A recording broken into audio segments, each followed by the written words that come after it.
Radio Center. Mali Erik. Mali Erik in Daniel Popovič.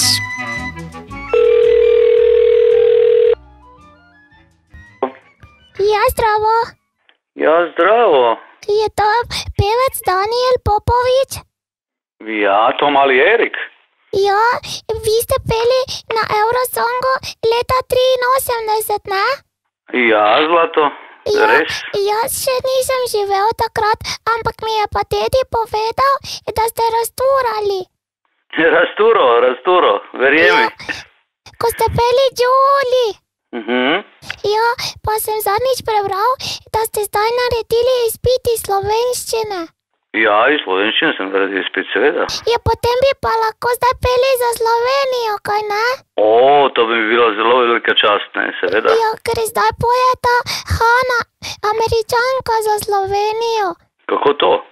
Ja, ne vem, to mi sploh ni jasno, kako lahko Američanka poje na Eurosongu. Ja, tudi ja to ne vem, kako Američani lahko pojejo na Eurosongu. Res? Zato pa nismo šli naprej. 100%. Ja.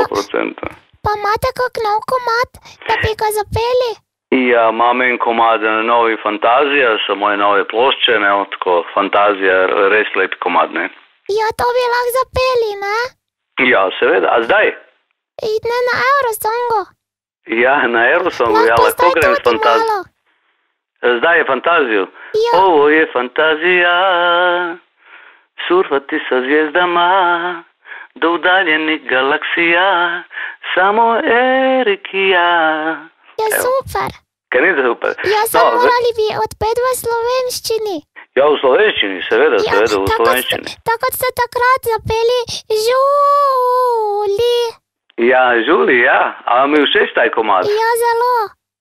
Vidiš, ja verjamem, da se je Hana Mancini potrudila in dala vse od sebe, vendar Eurosong ni več, kar je bil. In vse dokler ne bodo upoštevali volju in izbor publike, bo stanje takšno. Ja, res je. Meni osebno bi bila čast zastopati Slovenijo, saj tukaj živim. Ja, super. Hvala, gospod Daniel. Hvala, Erik, lepo se mej. Zelo sem vesel, ko se te slišal. Mali Erik. Radio Center. Čude, da ne bo med počitnicami slučajno panike s šolskimi potrebščinami. Kopija nova ima enostavno, godno, varno, zanesljivo in hitro naročanje. Naročilnice so že na tvoji šoli, poišči tiste plave od kopije nove in je to.